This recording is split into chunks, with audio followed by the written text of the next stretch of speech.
반갑습니다. 귀한 자리에 이렇게 함께 예배드리고 말씀 나눌 수 있는 기회 주셔서 정말 감사드립니다.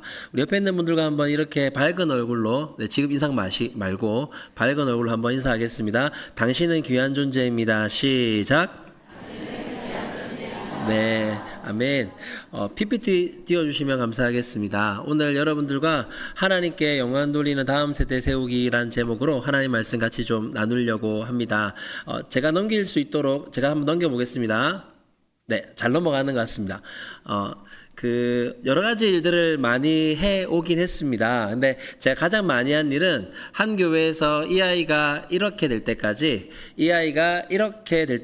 2006년부터 2023년까지 17년 동안 한 교회에서 중고등부를 맡아서 사역을 했습니다.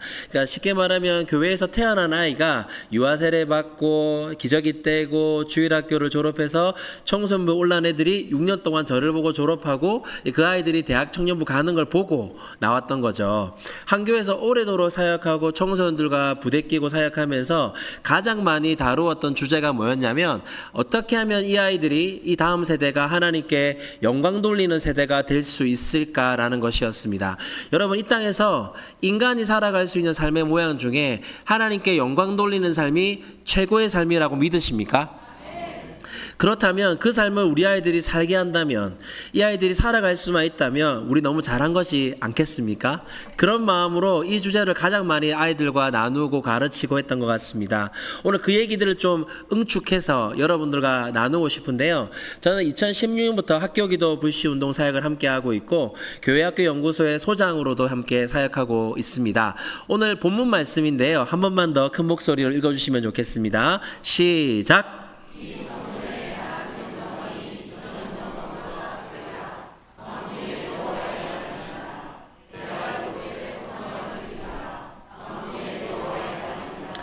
아멘. 말씀을 너무 잘 읽으시는 것 같습니다. 가본 교회 중에 제일 타이밍이 잘 맞습니다. 듣기가 너무 좋네요. 감사합니다.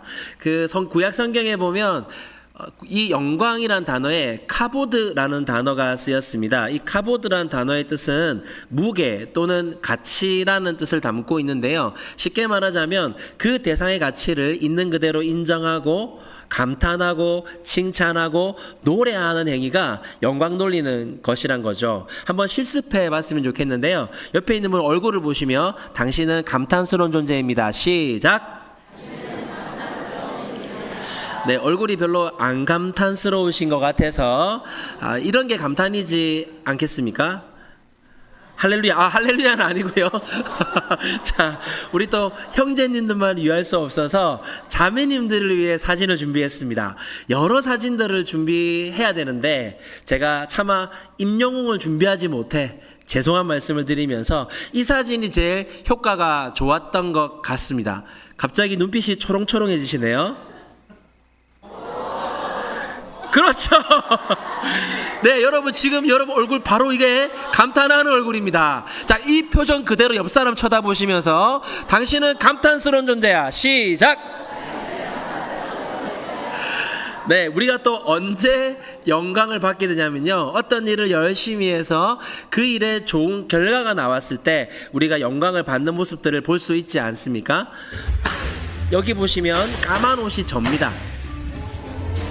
좀 치죠? 괜찮은 것 같습니다. 여기 보면 파란 옷이 저고요. 까만 옷이 프로 선수십니다. 잠깐 묵상은 아니고요. 역시 사람은 맞는 것보다 때리는 게 좋은 것 같습니다. 지금 봐도 기분 좋은 영상 제가 때린 데까지만 보겠습니다. 자, 금방 끝나는 영상. 네, 아주 금방 끝나버립니다.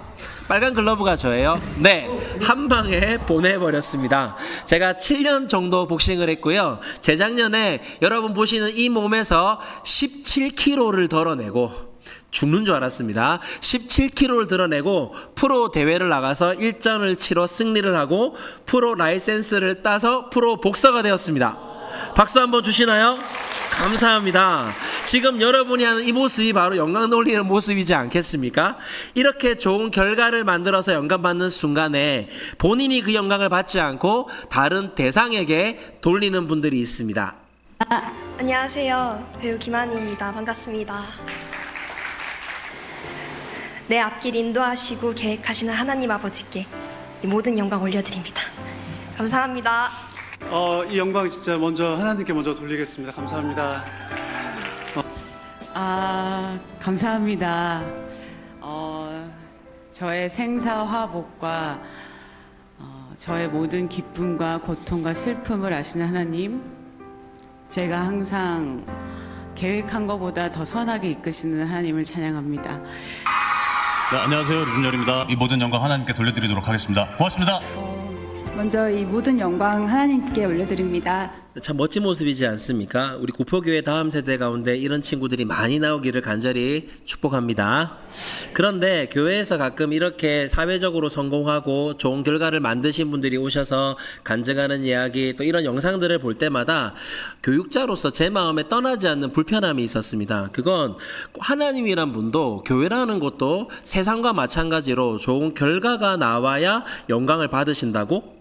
여러분, 그 얘기는 우리 아이들이 학교에서 듣습니다. 그 얘기는 사회에서 듣습니다. 학원을 가서요, 테스트를 받는데 상, 중, 하에 따라서 선생님의 눈빛이 달라집니다. 말은 하지 않으시지만 학교에서도 이 아이가 만드는 좋은 결과 1등급이냐 2등급이냐에 따라서 이 아이를 바라보는 시선이 달라집니다. 사회에서도 마찬가지죠. 어느 대학을 나오나, 어느 스펙을 가지고 있는가, 어느 직장을 다니냐에 따라서 이 사람이 만들어낸 결과물에 따라서 다른 대접받는 걸 우리는 익숙하게 세상에서도 보고 있는데, 교회라는 곳에 왔더니 그곳에서조차 하나님이란 분이 좋은 결과를 만들 때만 영광을 받으신다? 너무 마음에 이 불편함이 사라지지 않았습니다. 한때 기부왕이라 불렸던 분이신데요. 이분이 20대 중반에 주식을 하셨는데 주식으로 400억을 벌었습니다. 다들 그쯤 버시는 거죠? 아무도 놀라질 않으시네요. 그 중에 40억을 기부하셨습니다. 이분이 그 한국의 청년 워렌 버핏이라고 불렸고요. 알고 봤더니 크리스찬이었습니다. 그 당시에 교회들이 앞다퉈서 이분을 불러서 강연을 들었습니다. 이분을 초청해서 교회에서 무슨 강연을 했던 걸까요?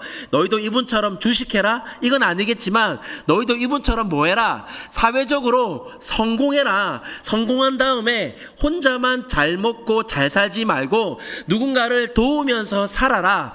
그게 크리스찬의 삶이고 그게 너희들이 닮아가야 될 롤모델이라고 말해주고 싶었던 게 아니겠습니까? 얼마 안에 소식이 들렸는데 이분 구속되셨습니다. 돈을 번 적이 없었어요. 돈을 벌었다고 속이고 투자금을 받았다가 그 투자금까지 날려먹고 법정에서 5년형을 받고 구속되셨습니다. 우리의 롤모델이라면서요, 좋은 결과를 만들어서 하나님께 영광 돌리는 삶을 살고 있는 것이라고 말했던 분이었지 않습니까?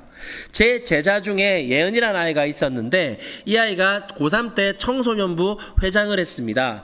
그리고 찬양팀 메인 신디 반주를 중2 때부터 고3 때까지 5년 동안 놓지 않았고요. 52주 리더 제자 훈련을 4년 동안 빠지지 않고 수료했던 친구였습니다. 그리고 매주 금요 철야에 참석했던 친구였고요. 고3 때 공부를 하다 보니까 자기가 너무 이게 열심히 공부를 하는 영성이 떨어진다고 매주 수요 예배를 나오던 친구였습니다. 자, 한 가지 물어볼게요. 이 친구 인문계 고등학생이었는데요. 공부를 잘했을까요? 잘했을까요? 잘했습니다. 전교 1등이었습니다.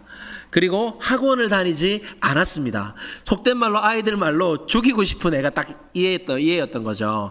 제가 입시 컨설팅도 하고 있는데 같이 썼던 자소서 내용입니다. 이 내용 중에 그런 내용이 있습니다. 학교에서 봉사활동을 하면 정성평가상 점수가 높지 않기 때문에 근처에 있는 병원에서 특별한 봉사활동을 좀 했습니다.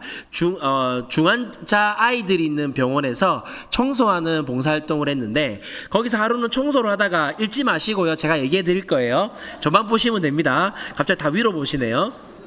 얘기해 드릴게요. 그래서 이제 청소를 하고 있다가 문득 이 아이들에게 너무 해줄 게 없어서 대학 자소서 내용인데 노래를 불러준 거예요. 여러분 그 노래 아시죠? 당신은 사랑받기 위해 아시죠? 그 노래를 부르면서 청소를 하다가 갑자기 시선이 느껴져서 고개를 딱 들었는데 7살 먹은 성준이라는 아이랑 눈이 딱 마주치는 순간 그 아이의 얼굴이 마치 우리 집사님 권사님이 남편분을 처음 만났을 때처럼 얼굴이 확 들어오더랍니다. 할렐루야. 네, 그런 마음이 들어서 그날따라 평상시라면 그냥 집에 갔는데 그날은 담당 선생님께 이 아이들 앞으로 어떻게 되냐고 묻게 된 거예요. 선생님께서 뭐라고 하셨냐면 이 아이들은 이렇게 누워 있다가 성인이 되기 전에 다 생을 마감한다는 말을 그 현장에서 들은 겁니다. 순간 이 아이 마음속에 하나님의 음성 같은 메시지가 들려온 거예요. 내가 고치고 싶다. 내가 살리고 싶다. 자, 이 아이 진로가 어디였을까요? 의예과였습니다. 제가 입시 컨설턴트로서 이 자소서는 쓰지 말자고 했어요. 이 자소서에는 크게 치명적인 문제 두 가지가 있습니다. 하나는 뭐냐면 여러분 누가 대학 입시 자소서에다가 당신은 사람받기 위해 태어난 사람을 써요. 그런 의미를 쓰지 않습니다. 종교 편향적인 자소서잖아요. 두 번째, 이 아이 전교 1등이었습니다. 생기부가 28장이었어요. 쓸 게 얼마나 많았겠습니까? 이걸 쓴다는 건 지면 낭비에 가까운 상황이었던 거죠. 쓰지 말자고 했더니 이 예은이가 저한테 뭐라고 했냐면 목사님, 저는 세상에서 저의 진심을 가지고 승부하고 싶어요 라고 했습니다. 목사보다 믿음이 좋은 거예요. 맞다. 예은아, 네 말이 맞다. 네가 어떻게 청소년 시절을 보냈고 하나님을 위해 어떻게 섬겼고 어떤 마음으로 공부했는지 하나님이 가장 잘 아신다.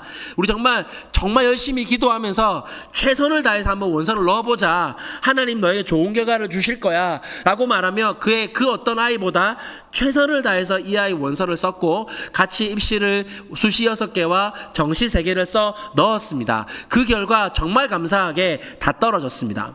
하나도 붙질 않았어요.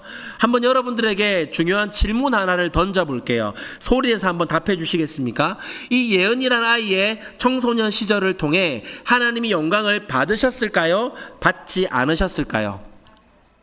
제가 청소년 사역을 하면서 한 교회에서 오래 있으면서 청소년 시절에 하나님 나라의 경험이 없는 아이가, 잘 들어주세요, 단지 봉사 하나 했다가 아니라, 단지 봉사를 했다 안 했다의 문제가 아니라 청소년 시절에 하나님 나라에 대한 작게라도 경험이 없는 아이가 갑자기 대학부에서 하나님 나라를 위해서 살고, 그 아이가 취업해서 그렇게 살아가고 직장에서 그렇게 살아가고 결혼을 해서 그렇게 살아가는 거 여러분 보신 적이 많이 있으십니까? 저는 제가 섬기는 교회 안에서는 거의 찾아볼 수가 없었습니다. 제가 학교 기도 불시 운동을 사역하면서 알게 된 친구 중에 주경이라는 아이가 있었는데요. 이 아이는 7살에 청각장애 진단을 받았었습니다. 한쪽 귀는 아예 들리지가 않았고요. 한쪽 귀에는 그 와우라는 보청기가 있습니다. 그걸 심어서 소리가 아주 작게 들리던 친구였는데 중학교 때 학교에서 남자아이가 찬 공을 피하다가 바닥에 넘어지면서 머리를 쿵 부딪힌 거예요. 그 순간 이제 한쪽 귀, 조금 들리던 귀마저 안 들리게 된 겁니다. 병원에서는 못 고친다고 했어요. 이 아이가 포기가 안 되는 거예요. 그래서 하나님 붙들고 매일마다 기도했습니다. 나중에 알아봤더니 이 아이 기도를 잘 하지 못하니까 교회를 매일 찾아갔대요. 무슨 기도를 열심히 했겠습니까? 뭐 잘했겠습니까? 그건 아니지만 이 아이에게 교회를 찾아가서 예배당에 앉았다 돌아오는 것 자체가 기도였던 거죠. 그렇게 한 주, 2주가 아니라 5달 동안 반복해서 하나님께 기도했고요.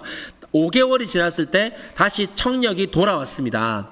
제 화면은 좀 안 나와도 되는데요. PPT가 잘 보이게 부탁드리겠습니다. 5개월 뒤에 청력이 돌아오면서 이 아이가 예수님을 좀 깊게 만나게 됐습니다. 인문계로 진학하긴 했지만 여러분 그렇잖아요. 소리가 잘 들려도 수업 따라가기 힘든데 소리가 잘 안 들렸으니까 얼마나 따라가기 힘들었겠습니까? 그러는 가운데 이 아이가 학교에서 있던 문현 여자고등학교입니다. 이 학교에 기도 모임에 참석하게 됐고 2학년이 되었을 때 이 친구가 기도장이 되었거든요. 기도장이 된 다음에 4명이던 기도 모임이 40명까지 늘어났습니다. 제가 한 번은 여기에 이제 신방을 간 적이 있었습니다. 근데 그때 이 아이가 통해서 들렸던 얘기가 뭐였냐면 믿지 않는 아이들도 많이 나온다는 거예요. 그 아이들도 기도 소리를 들으면 왠지 마음이 평안해져서 기도 모임에 오게 된다고 고백까지 했었습니다. 이렇게 청소년 시절을 보냈던 아이가 이제는 졸업을 했겠죠. 자, 지금 이 친구 뭐 하고 있을까요? 결국은 이제 대학 진학을 포기하고 수업을 따라가기가 너무 힘들어서 헤어 디자이너가 되는 길로 다시금 가고 있습니다. 한 번 더 동일한 질문이지만 좀 더 깊은 무게로 대답해 주시길 바랍니다. 이 아이, 주경이라는 아이의 청소년 시절을 통해서 하나님이 영광을 받으셨을까요? 받지 않으셨을까요? 우리 아이들은 많은 말을 들으며 살아갑니다. 중1이 되면 중간 기말 성적이 네 대학을 좌우한다 그러죠. 중2가 되면 아직 늦지 않았다 그러고요. 중3이 되면 이번이 마지막 기회라고 합니다. 고1이 되면 이제 진짜 입시 시작이야. 지금부터 하면 할 수 있어 라고 말합니다. 다 뭐 하라는 얘기죠? 공부를 열심히 하라는 얘기죠. 여러분 질문해 볼게요. 공부는 열심히 하는 겁니까? 잘하는 겁니까? 자, 진정하시고 대답해 주셔야 돼요. 공부는 열심히 하는 거예요? 잘하는 거예요? 애매합니다. 공부를 보통 다 열심히 하라고 하시죠? 열심히 하라고 합니다. 그런데 아이들을 불러놓고 물어보면요, 부모님이 학교나 어디서든 어른들이 나에게 공부를 열심히 하라고 말할 때 그 말에 단서가 달린대요. 말하지 않지만 침묵 뒤에 담겨있는 진정한 의도가 담겨 있대요. 공부 열심히 해 가로 열고 그러나 결과를 만들어내 가로 닫고 로 들린다는 거예요. 아이들에게는. 교회에서도 비슷했습니다. 이런 말들을 하세요. 학생은 공부하는 게 사명이래요. 엄마가 기도하고 교회 섬기면 된답니다. 교회 섬기는 건 대학 가서 해도 늦지 않는데요. 실력 있는 그리스도인이 되어야 쓰임 받는답니다. 제가 이렇게 말씀하시는 집사님, 권사님 불러서 얘기해보면 이게 정말 진심이신 거예요. 진짜 이 아이가 사명자가 되길 바래서, 진짜 이 아이가 교회 일꾼이 되길 바래서, 진짜 이 아이가 탁월하게 쓰임받기 원하는 사랑의 마음으로 이런 말들을 하시더라고요. 그런데 아이들에게 물으니까 이런 말을 들을 때마다 그러니까 넌 공부나 열심히 해 가로 열고 결과를 만들어내 가로 닫고로 아이들에게는 들리더라는 겁니다. 사단은 지금도 역사하고 있습니다. 출애굽 당시에 하나님의 백성을 죽이려고 했던 이 사단의 전략은 크게 두 가지였습니다. 하나는 힘든 노동을 하게 하는 거예요. 피라미드를 만들고 성을 짓는 힘든 노동을 하게 하니까 이 하나님의 백성인 이스라엘 백성들이 먹고 사는 문제에 집중하게 되는 거예요. 먹고 사는 것만 해도 힘들어 죽겠는데 무슨 하나님의 나라, 무슨 하나님의 영광, 이렇게 된 거죠. 실제로 이들이 자유민이 되어서 광야에 갔을 때 광야에서 하나님께 불평하고 원망하는 걸 보면 그 내용의 대다수가 먹고 사는 문제를 가지고 하나님 앞에 원망하는 걸 볼 수 있습니다. 두 번째 전략이 뭐였냐면 다음 세대를 죽이는 거였어요. 왜냐하면 딱 사단이 봐도 이게 각이 나오거든요. 여러분 교회 갈 때마다 느끼는 것은 교회마다 전설적인 섬김과 희생의 이야기들이 있습니다. 어느 교회 갔더니 전재산을 들여서 바닥에 카페트를 깔았다더라. 뭐 어느 교회 갔더니 부모님이 하루 종일 교회에 와서 벽을 만들었다더라. 아이들 섬기기 위해서 3일 일주일씩 시간 내서 일도 그만두고 와서 교회 섬겼다더라. 뭐 이런 전설적인 이야기들이 교회마다 다 있더라고요. 정말 하나님을 사랑해서 하나님 나라를 위해서 지역교회 안에서 충성하고 헌신하고 봉사하신 분들이 각 교회들마다 정말 보석처럼 있더라고요. 딱 사단이 봐도 각이 나오는 겁니다. 이분들은 넘어뜨릴 수가 없겠다. 그러니까 아직 여물지 못한 저 아이들을 던져놓자. 그렇게 이 아이들, 지금도 이 시대 아이들에게 끊임없이 저주스러운 메시지를 가슴에다가 심어놓고 있습니다. 맞는 줄 알지만 틀린 메시지. 사단이 우리 아이들의 심령 속에 심어넣어서 그것 때문에 주님을 떠나게 만드는 메시지가 있다는 거예요. 제가 한 문장으로 좀 추려봤는데 한번 말씀은 아니니까 좀 띠껍게 읽어주시면 됩니다. 시작. 네가 만들어낸 결과물이 너의 가치를 결정할 거야. 근데 너 지금 이 형이상학적이고 보이진 않는 하나님을 예배하고 섬기고 찬양하는 거, 그게 무슨 의미가 있어? 무슨 효과가 있어? 당장 지금 너에게 결과를 가져다 줄 수 있는 그곳에서 에너지를 쓰고 성공을 향해서 달려가야지. 그 결과를 만들어야 네가 대접받지. 그 결과를 만들어야 네가 가치 있는 존재가 되지. 그 형이상학적인 예배드리고 하나님 나라, 그거 다 뜬구름 잡는 얘기잖아. 라고 생각하게 만든다는 거죠. 여러분 인터넷 강의 들어보셨습니까? 인강이라고. 거기 보면 스타 강사들이 강의를 50분씩 준비하잖아요. 그러면 그 강의 속에 보면 큐시트를 짭니다. 그 큐시트를 분초 단위로 짜가지고 아이들에게 강의를 하게 되는데요. 왜냐하면 강의 하나가 몇 억짜리니까. 그럴 수밖에 없겠죠. 그런데 그 강의 속에 꼭 들어가지고 빠지지 않는 게 뭐냐면 약 2분 정도의 동기부여 메시지입니다. 뭐 이런 거죠. 똑바로 앉아라. 저 말고요. 강사님이 하는 거예요. 똑바로 앉아보세요. 허리 펴고 눈 똑바로 저 찾아보세요. 여러분 제가 살아보니까 꼭 공부 잘한다고 행복해지는 건 아니더라고. 제 주변에 성공한 사람들을 보니까 꼭 뭐 명문대 갔다고 잘 되는 것도 아니고 공부를 잘한다고 행복하게 사는 것도 아니더라고. 근데 얘들아 그거 알아? 공부만 한 게 없다. 지금 네가 듣는 이 강의 1시간이 20대의 7일이야. 20대의 7일은 30대의 한 달이야. 30대의 한 달은 40대의 1년이라고. 근데 줘라. 근데 수그리고 있어. 허리 펴. 내 강의 똑바로 들어. 그래야 네가 성공하는 거야. 그래야 네가 가치를 만들어낼 수 있는 거야. 라고 제가 아니라 강사들이 한다는 거예요. 그 말을 들으면 우리 아이들이 은혜를 받습니다. 아멘 아멘 할렐루야. 정말 그러합니다. 은혜를 받고 그 가치관대로 살아가게 되는 것이죠. 그렇게 하다 보니 어쩌면 우리가 마주하게 된 현실은 쉽지 않은 모습들을 갖고 있는 건 사실인 것 같습니다. 저희 부산 성시현운동본부에서 조사한 전수조사 결과에 따르면 부산의 현재 복음화율은 11.5%거든요. 교회 수를 따져보니까 1829개 교회가 있고 저중에 어른 성도가 100명 넘는 교회가 667개밖에 없었습니다. 1200개는 어른 성도 100명이 안 된다는 거죠. 자, 청소년 기준으로 한번 말씀드려 볼게요. 100명인 교회에 청소년들 몇 명 있습니까? 목사님 아들딸, 장로님 아들딸들이 있어요. 한 3명, 4명 정도 됩니다. 그리고 제가 알아본 결과로 부산에 현재 저 667개 교회 중에서 중등부와 고등부가 규모가 있어서 분리된 교회는 65개밖에 없었습니다. 현재 부산의 전체 10대 인구는 14만 7천 명이었고요. 현재 부산에 있는 학교 숫자는 319개고요. 학급으로 따지니까 6,901개 학급이었어요. 결론부터 말씀드리면 현재 2022년 기준입니다. 2022년 3년 전이죠. 2022년 기준으로 부산에 있는 기독 청소년 숫자는 5,000명이었습니다. 자, 조금 전에 학급이 몇 개라고 말씀드렸죠? 6,901개. 6,901급에 5,000명이니까 한 학급당 한 명이 안 되는 상황이잖아요.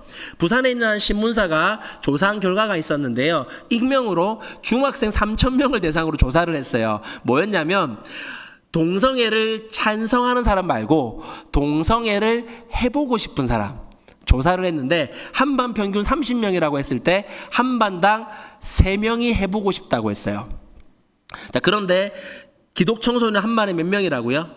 한 명이 안 되는 상황이었던 거죠. 우리 아이들은 입시에 예속되어서 살아가고 있습니다. 어린이와 다를까요? 청소년이 다를까요?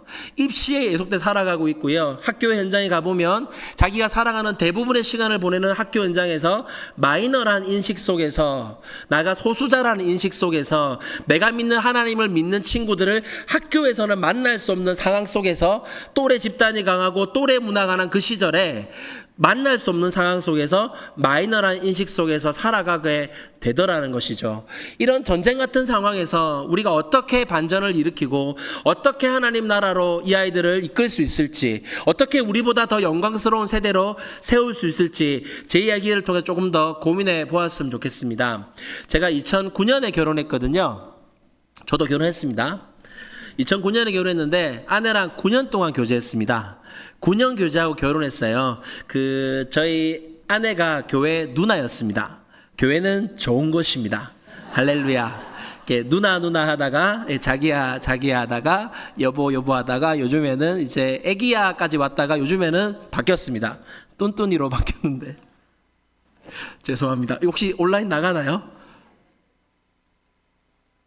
네, 하여튼 자 아무튼 오랫동안 교제하고 결혼을 했습니다. 저희가 이제 저도 이제 고1 때 처음 교회를 다녔고 아내도 이제 고1 때 처음 교회를 다니다 보니까 저희는 이제 결혼하면서 빨리 아이가 가지고 싶었거든요. 근데 저희 아내가 그 젊은 시절부터 품었던 진리가 있었습니다. 아시죠? 혼전순결의 진리라고. 제가 연애를 하면 보통 여러분 연애를 하면 손을 잡을 수 있잖아요. 손도 안 잡으십니까? 손 잡을 수 있잖아요. 손을 잡는데 저희 아내가 뭘 못하겠냐면 욕을 못하겠습니다. 제가 얼마나 힘들었겠습니까? 그런 상황에서 저희가 결혼을 하면서 저도 이제 모태신앙이 아니었고 아내도 아니다 보니까 우리 빨리 아이를 가지자. 그 있잖아요. 교회에서 유아세례 받으러 첫 예배 드리러 오면 애가 막 자고 있는데 다 축복해주고 애가 유아세례 받는데 목사님 물 뿌리면 애가 앙 울고 막 이게 너무 부러운 거예요. 그래서 우리는 모태신앙 아이 빨리 가지자는 마음으로 우리 12월 10일 제주 신라호텔의 첫날이 우리 아이의 첫날이 되게 하자. 이런 마음으로 몸을 잘 준비해서 날짜를 맞춰서 결혼을 했습니다. 근데 그날 아이가 생기지 않았어요. 빨리 아이를 가지고 싶었던 거죠. 정말 빨리 가지려 노력을 했는데 1년이 지나고 2년이 지나고 3년이 지나고 4년이 지났는데도 아이가 생기지 않았습니다. 5년째가 돼도 아이가 생기지가 않았어요. 어느 날 아내가 배가 아프다고 해서 병원에 갔더니 그 자궁유착이라고 난자가 이제 배출되지 않는 상태였어요. 그래서 전신 마취를 하고 수술을 받았습니다. 의사 선생님께서 뭐라고 하셨냐면 그 6개월 안에 아이를 못 가지시면 앞으로 아예 아이를 못 가집니다라고 하시는 거예요. 배출이 이제 안 될 거니까. 일종의 데드라인이 끄인 거잖아요. 정말 열심히 했습니다. 오해하지 마시고요. 정말 열심히 노력했습니다. 노력해서 또 한 달, 두 달, 세 달, 네 달이 지나도 또 아이가 안 생기는 거예요. 이제 누구만 남았습니까? 저만 남았잖아요. 그때 처음 알았습니다. 그 남자도 검사 받으러 산부인과를 가야 되더라고요. 혼자 가기 힘들어서 누나 같이 가 했더니 니 혼자가 하길래 혼자 갔다 왔습니다. 아직도 기억이 나는 게 파란색 그 검사지를 들고 선생님께 딱 갔더니 선생님께서 하셨던 얘기가 제가 아이를 못 가지는 몸이라고 했습니다.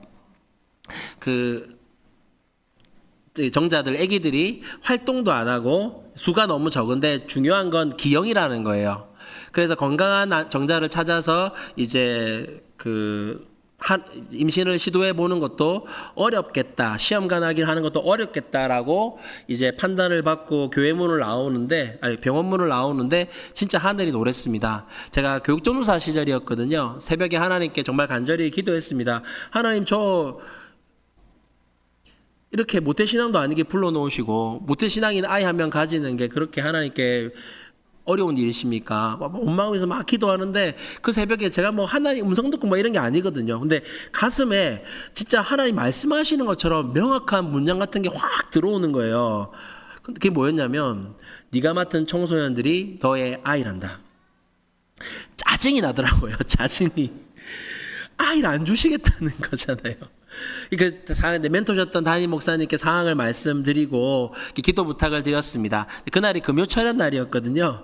금요철야 때 제가 차양 인도를 하고 저기 뒤에 교육자님들 앉아 계신 것처럼 저기 뒤에 앉아 있고 담임 목사님이 올라오셔서 설교하셨습니다. 설교 끝나고 이제 기도회 시작하잖아요. 기도회 하시면서 뭐 이제 국가를 위해 기도하고 중요한 사안들을 놓고 교회들을 놓고 기도하셨어요. 그리고 이제 끝날 때가 된 거죠. 여러분 아시잖아요. 잔잔한 반주가 흐르고 이제 시간이 되었으니까 고개 숙이고 있으면 담임 목사님이 기도를 해서 마칠 수 있는 딱 그 타임인 거죠. 그런데 갑자기 목사님이 기도를 하셔야 되는데 침묵하시는 거예요.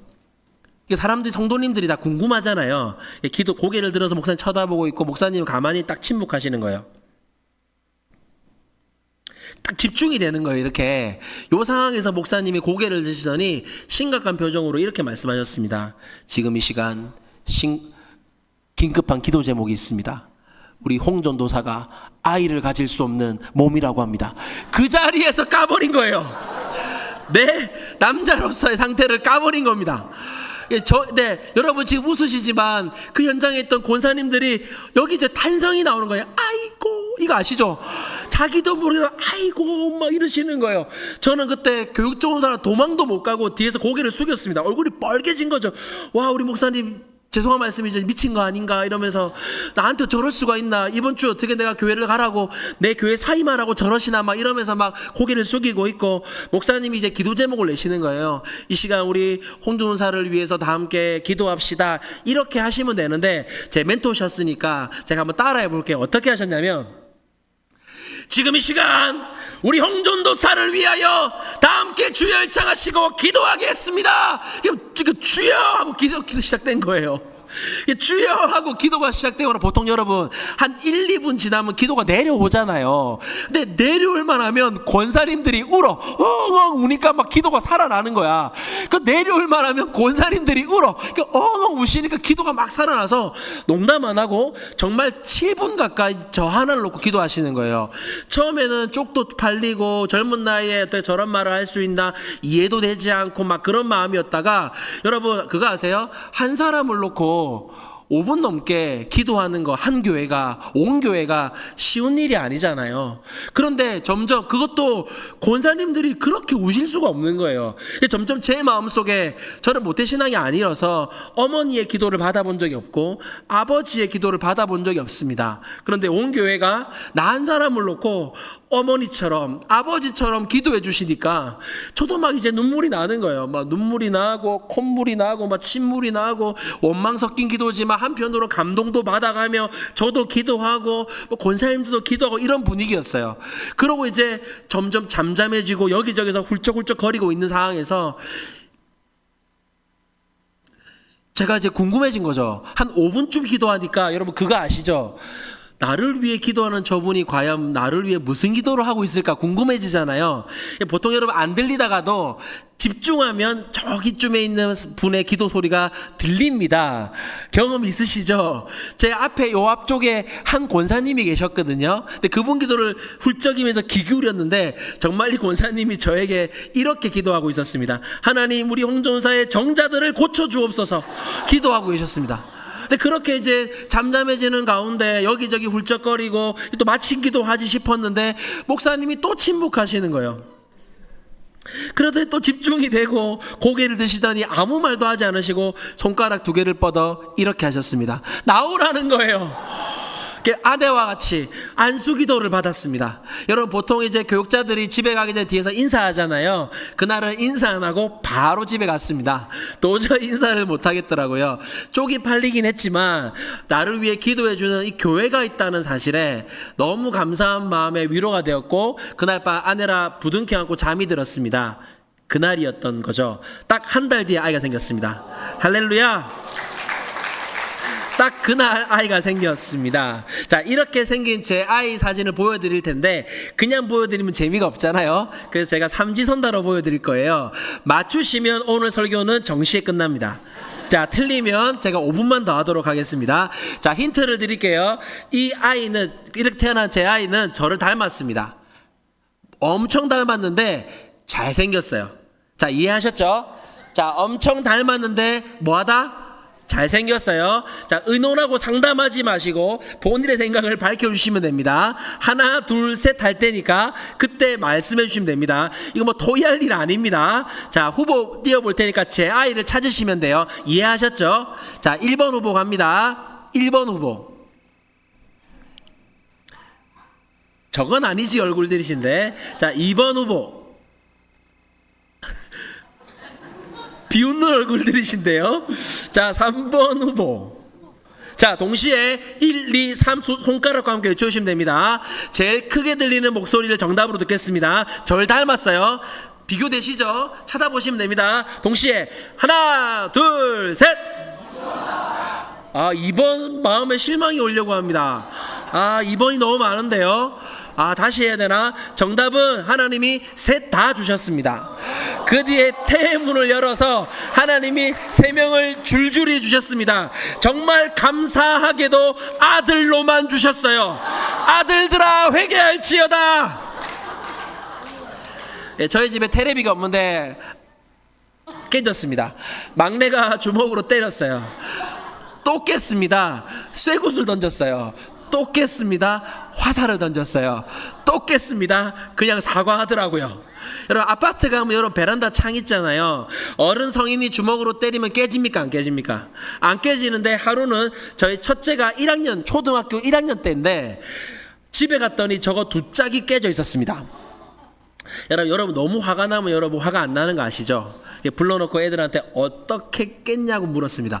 도대체 어떻게 깬 거냐고 물었더니 얘기해 주더라. 첫째가 막내가 어린이집 가방을 저기다 던졌어요. 지금도 이해되지 않는 건 한 개 깨면 그만해야죠. 여러분 저희 둘째 사진인데요. 한결이라고 저희 집 둘째고 저 빨간 게 그 둘째 성경입니다. 오른쪽에 있는 까만 거 여러분 뭔지 아시지요? 포켓몬 딱지 삐까 저 우상 저 세상의 우상을 들고 부모의 주머니를 털어가는 저 우상을 들고 하루는 교회 집 거실에서 성경책을 딱 놔두고 이 우상을 가지고 성경책을 패는 거야. 빡 패고 있는 거예요. 여러분 성경책 위에 물건 올리면 됩니까 안 됩니까? 됩니다. 아무 일도 일어나지 않아. 근데 성경책을 막 때리니까 목사들이 하나님을 무시하는 것 같고 이놈의 시끼하면서 혼내야 되는 마음을 들고 와가지고 목덜미는 아니고요. 잡아서 애를 막 혼내려고 하는 찰나에 이 아이가 제가 온지 모르고 한마디 하는 거예요. 와 하나님 진짜 쎄. 안 넘어가. 딱지치기를 하고 있었습니다. 우리는 여기서 중요한 진리 하나를 배울 수가 있습니다. 아멘 크게 해주셔야 돼요. 이겁니다. 하나님은 세상에게 지지 않으십니다. 어떠한 통계 지표를 가져올지라도 세상에 어두운 소식이 있을지라도 반드시 교회가 이길 것입니다. 이 믿음으로 여러분 이 자료를 한번 봐주시겠습니까? 제가 입시 컨설팅을 하면서 지금 일어나고 있는 변화를 좀 소개해 드리고 싶어요. 이게 뭐냐면 전국에 있는 신학과 경쟁률의 변화입니다. 지금 총신대, 장신대, 성결대, 고신, 그 외 감신까지 제가 쭉 다 조사를 해봤는데 2023년도에는요 경쟁률이 4대1, 3대1이었는데 갑자기 해가 바뀌면서 2024년도에 오니까 7.58대 1, 4.79대 2까지 올라갔어요. 청년들이 이해하실 텐데 등급이 3점대 평균 합격 등급이 갑자기 2점대로 들어가기 쉬운 일입니까? 잘 일어나지 않는 일입니다. 인정하시죠? 보기 힘든 일입니다. 희귀한 일입니다. 경쟁률이 급격하게 올라간 거예요. 심지어 올해는 더 올라가서 총신대 신학과 전형인 경우에 한 전형은 11.75대 1까지 나왔습니다. 총신대만의 이야기가 아니라 모든 전국의 신학과의 경쟁률과 등급것이 다 올라갔어요. 총신대 같은 경우는 2023년에 204명이 지원했었는데 총신대만 2024학년도에 297명, 2025학년도에 321명이 지원했습니다. 입시 컨설턴트들이 보기에도 기이하고 희귀한 현상이지만 우리 믿는 자들의 눈에 이게 어떻게 보이십니까? 지금 젊은 아이들 가운데 청소년들 가운데 하나님 나라를 위해 헌신하고 싶은 아이들이 늘고 있구나. 하나님 나라를 위해 나아가고 싶고 그분을 위해 살고 싶은 세대들이 일어나고 있구나 라고 말할 수 있지 않겠습니까? 제가 섬기고 있는 교회학교 연구소에서 전국에 있는 1000명의 청소년 사역자들을 대상으로 해서 설문조사를 진행했습니다. 사역자님께서 사역하시는 교회의 청소년들의 숫자가 2004년에서 2005년 이 사이에 어떤 변화가 있냐고 했더니 약 50% 이상이 늘었다. 그리고 그대로 있다는 30%고요. 줄었다는 10%에 불과했습니다. 또 청소년들의 헌신도가 어떻냐고 물었더니 약 60% 이상이 좋아졌다. 많이 좋아졌다. 그대로가 24.8%, 안 좋아졌다는 약 10%에 지나지 않았습니다. 청소년들의 예배 태도의 변화는 어떻습니까? 라고 물었더니 마찬가지로 약 70% 가까이가 좋아졌다고 답을 했고 안 좋아졌다는 8%에 지나지 않았습니다. 청소년들의 기도하는 모습이 어떻게 됐냐고 물어봤더니 마찬가지로 60% 넘게가 좋아졌다고 했고요. 안 좋아졌다는 3%에 지나지 않았습니다. 지금 끝까지 세상에서 우리의 다음 세대가 줄고 있다, 모자라고 있다, 예배 잘 안 드린다? 아니요. 지금 일어나고 있습니다. 아이들 안에 하나님을 섬기고 하나님 나라를 위해 살고 싶고 교회를 다니고 싶은 친구들이 늘어나고 있습니다. 심지어 예수님 복장을 입고 저희가 학교 앞에 가봤거든요. 아이들이 좋아합니다. 와서 사진 찍고요. 안기라 그러면 잘 안깁니다. 기도 모임을 가봐도 믿지 않는 친구들이 기도 모임 와서 기도를 받고 있습니다. 예전에는 개독교 이런 말이 돌았지만 지금은 아이들은 기독교에 대해서 비판적이지 않습니다. 예수님에 대한 이야기, 기독교에 대한 이야기들이 아이들이 잘 수용하고 있어요. 교회들마다 늘었다는 소문과 소식들을 많이 듣고 있습니다. 변화가 일어나고 있는 것이죠. 올 초에 청소년 월드캠프라고 해서 백스코에서 청소년들, 전국 청소년들 8,021명이 등록하고 캠프가 진행이 되었습니다. 여러분, 청소년 8,000명이 모이면 어떤 모습일까요? 이런 모습인데요. 이렇게 보면 별로 와닿지 않잖아요. 자, 현장에 실제로 이렇게 됐었습니다. 아이들끼리 서로 놀래는 거예요. 이렇게 믿는 친구들이 많았나? 여기 보시면 혹시 노란 옷 보이세요?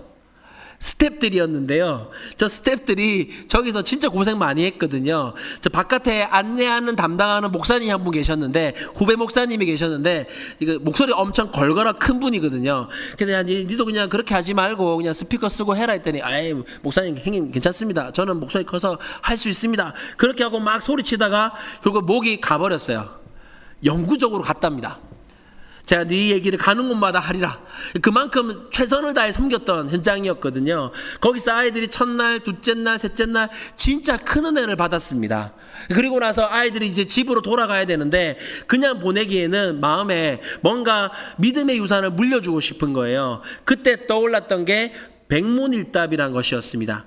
2024년 9월 8일 해운대에서도 했던 일이었고 전통적으로 우리 믿음의 선배들이 했던 고백이었습니다. 백문일답이 뭐냐면 100가지 질문에 한 가지 대답. 우리를 구원하신 분이 누구십니까? 우리가 믿고 따를 분이 누구십니까? 우리 다음 세대를 살리실 분이 누구십니까? 그 고백이 아이들의 입술에 물리게 되는 걸 함께 보고 싶었던 거죠. 아이들에게 먼저 이 영상을 보여줬습니다. 통일의 길을 누가 가지고 있습니까? 나라의 동방의 원리가 무엇입니까? 진리가 어디 있습니까? 진짜 생명은 어디 있습니까? 누가 심판할 때 우리의 심판이십니까? 누가 우리에게 새 육체를 만들어 주십니까? 우리 생의 주인이 2024년입니다. 누구십니까? 우리를 이 자리로 불러 모으신 분이 누구십니까? 어떻게 하면은 죄사함을 받습니까? 불러도 지치지 않는 그분의 이름이 무엇입니까? 그 아이들에게 이렇게 말했습니다. 이제 여러분의 차례입니다 라고 말하고 청소년과 다 함께 백문일답의 시간을 가졌습니다. 우리 생의 주인은 누구십니까? 우리를 이 자리로 불러 모으신 분이 누구십니까? 어떻게 하면 죄사함을 받을 수 있습니까? 불러도 지치지 않는 그분은 누구십니까? 할렐루야. 우리 주님께 박수로 영광 올려드리겠습니다.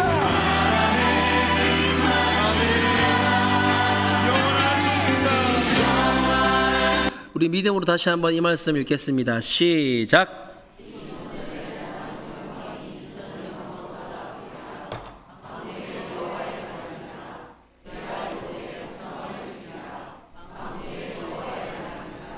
아멘. 성경에는 모두 3번의 성전이 등장합니다. 솔로몬 성전과 예수님 당시의 헤롯 성전, 그리고 그 사이에 있었던 스룹바벨 성전입니다. BC 722년경에 하나님 나라의 일부였던 북이스라엘이 아수르에서 멸망을 당하고요.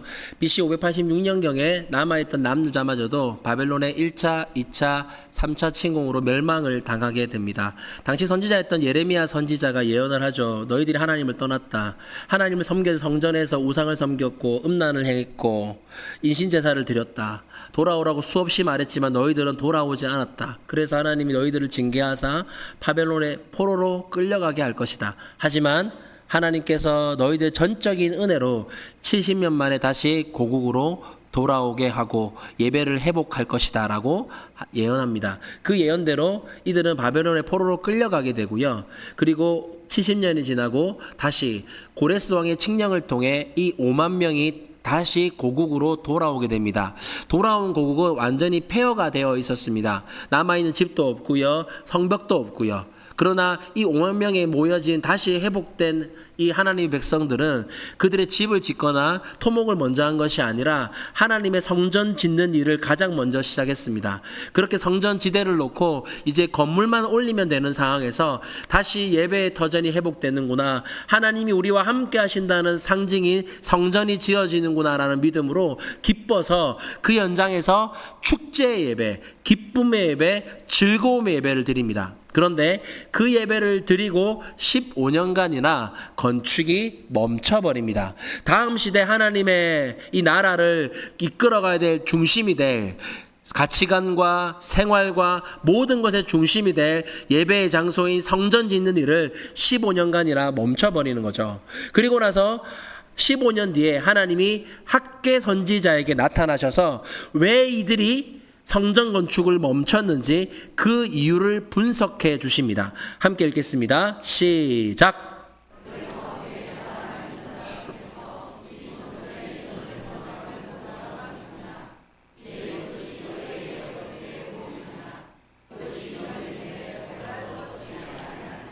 당시 예배 즐거움과 기쁨의 예배를 드린 현장에 특이한 일이 벌어집니다. 모두가 기뻐하며 예배하고 있는데 한켠에 있던 무리는 통곡하면서 울었어요. 이들이 누구냐면 그 당시에 지도자들, 어른들이셨습니다. 왜 그랬냐면요, 이들은 과거에 솔로몬 성전의 영광을 봤었거든요. 솔로몬 성전 시절에 10대, 20대를 보내고 다시 바벨론의 포로로 끌려가서 그 힘들고 어려운 지난한 시간 동안에 자녀를 품고 세대를 품고 그들을 이끌고 교육했던 지도자들이 이제 다시 지어지는 성전을 보았는데 과거 솔로몬 성전의 영광은 돌아오지 않을 만큼 초라한 모습을 보게 된 것입니다. 그래서 통곡하고 울었던 것이죠. 물론 외부의 방해가 있었던 것도 맞지만 하나님께서 평가하시기로 그들이 15년간이나 다음 시대 성전 짓는 일을 멈췄던 이유는 이 성전 지어서 뭐하냐, 이 성전 너무 초라하지 않느냐, 너희 눈에 보잘것없지 아니하느냐, 이 성전 다시 올려서 뭐하냐, 이제 과거의 영광은 돌아오지 않으리라. 복음을 전하며 수십 명이 그 자리에서 자빠지며 회개하고 북치며 전국을 돌아다니며 아이들이 몰려들고 교회가 세워지고 하나님 나라가 확장되는 것을 매년마다 매달마다 목도해 봤던 그 영광이 이 아이들의 시대에는 이제 일어나지 않을 거야. 그러니 이곳을 다시 지어봐야 뭐하겠냐 냐는 생각들이 있었던 것이죠. 그들이 통곡하며 울었던 것은 그 아이들을 사랑했기 때문입니다. 그 시대를 사랑했기 때문입니다. 하지만 그 솔로몬 성전에는 있었지만 다시 지어지는 성전에는 없는 게 있었거든요. 그냥 겉모습 때문이 아니라 솔로몬 성전에는 뭐가 있었냐면 하나님의 임재를 상징하는 법궤가 있었습니다. 그러나 새롭게 지어지는 이 스룹바벨 성전에는 그 법궤가 없었습니다. 때문에 여러분, 교회에 왔는데 교회의 예배에 하나님의 임재도 없고 은혜도 없고 영광스러움도 없다? 어떻게 그 교회를, 그 예배를 계속 드릴 수가 있겠습니까? 때문에 그 시대를 안타까워하고 아이들을 사랑하는 마음으로 통곡하며 울었던 거죠. 하지만 그들 안에는 믿음이 없었습니다. 이 초라해 보이는 아이들이 세워갈 다음 시대 교회의 영광이 우리 시대보다 영광스러울 수 있을까? 그러지 못할 것 같다는 생각이 그들을 지배했던 것이죠. 그러와 같을 때 하나님이 학개 선지자에게 나타나셔서 커버넌트, 언약을 주십니다. 그것이 이 말씀이에요. 다시 한번 믿음으로 읽어보겠습니다. 시작.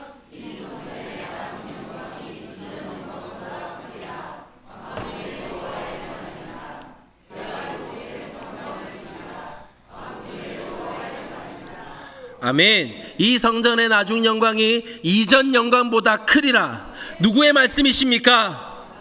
여러분, 다음 세대는 여러분의 시선을 먹고 자랍니다. 아이들은 아직까지 자기 정체성을 잘 몰라요. 자기를 바라보고 자기가 만나는 어른들의 시선 속에 담겨있는 나를 향한 확립된 의식이 이 아이의 정체성으로 자리 잡게 됩니다. 그러니까 여러분들, 아이들을 아는 거예요. 영적인 존재라서. 우리가 이 아이들을 사랑하지만 믿음으로 바라보고 있는지, 아니면 이 아이들을 사랑하지만 믿지 않고 있는지를 아이들이 느끼는 것입니다. 우리 아이들의 무엇을 주어야 할까요? 뭐가 바뀌어야 할까요? 교회의 다음 세대를 영광스럽게 세우기 위해 뭐가 제일 먼저 바뀌어야 할까요? 그것은 믿음입니다. 제 얘기가 아니잖아요. 그냥 하는 얘기가 아니잖아요. 희망사항을 말하는 게 아니라 하나님의 말씀입니다. 이 성전의 나중 영광이 이전 영광보다 크리라.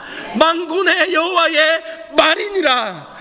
이 말씀을 믿고 그 믿음으로 아이들을 바라보기 시작할 때, 한 주, 10주, 52주를 바라보고 1년, 2년을 바라볼 때 그 아이들은 그 믿음대로 그 믿음 위에 서게 될 것입니다. 여러분, 오른손 한번 들어보시겠습니까? 가슴에 손을 얹어 보세요. 따라해 보겠습니다. 내가 바로 나중 영광의 주인공입니다. 손 내리시고요. 그럼 이 사라진 법궤는요, 어디 있습니까? 그 하나님의 영광과 임재를 사랑하던 법궤, 신약시대 위대한 신학자인 바울이 우리에게 어디 있는지 그것을 밝혀줍니다. 고린도 6장 19, 20절에 보면, 그런즉 너희가 성전이라고 말씀하면서 너희들의 몸된 몸으로 하나님께 영광을 돌리라라고 우리에게 이야기해 주고 있습니다. 거기 보면 그 성전, 누가 성전이라고요?